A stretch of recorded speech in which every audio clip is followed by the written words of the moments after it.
I've always been fascinated by the urban legends that surround my city. As a thrill seeker and an avid explorer, I've spent countless nights scouring the streets, searching for the hidden gems that lie beneath the surface. But nothing could have prepared me for the terror I experienced when I stumbled upon the underground tunnels that crisscross beneath my city. It started with a rumor, a whispered tale of a hidden entrance that led to a network of tunnels and caverns.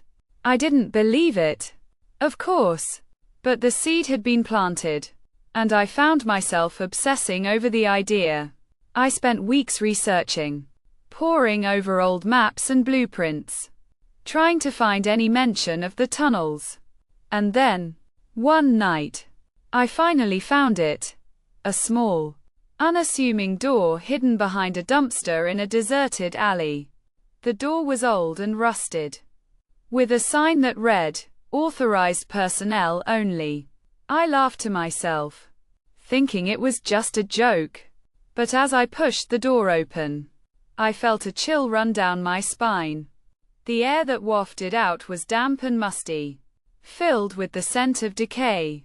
I fumbled for my flashlight and stepped inside, my heart racing with anticipation. The tunnel was narrow and dimly lit, with walls that seemed to press in on me from all sides. I could hear the sound of dripping water echoing off the walls, and the creaks and groans of old wooden beams as I made my way deeper into the tunnel. I began to notice strange symbols etched into the walls. They looked like some sort of code, but I couldn't decipher their meaning. I followed the tunnel, my senses on high alert. As it twisted and turned beneath the city, I saw old machinery, rusted and still, and crumbling brickwork that seemed to be held together by sheer force of will. And then, I stumbled upon a large, cavernous space. The ceiling disappeared into darkness, and the sound of dripping water was almost deafening. I felt a sense of awe wash over me, mixed with a healthy dose of fear. As I looked around, I noticed that the walls were covered in the same symbols I had seen earlier. But here, they seemed to be some sort of twisted art, etched into the stone in a mad, scrawling script. I felt a presence behind me, and spun around, but there was no one there. The symbols seemed to be shifting, rearranging themselves in a pattern that seemed to pulse with a malevolent energy. I tried to leave, but the tunnel seemed to have shifted, and I was lost. The symbols seemed to be closing in on me, and I could feel a creeping sense of dread that threatened to consume me. And then, I heard the whispering. It was a soft, raspy voice, and it seemed to be coming from all around me. The voice was speaking in a language I didn't understand, but the tone was unmistakable. It was a voice of pure, unadulterated malevolence. I tried to run, but my feet felt heavy, as if rooted to the spot.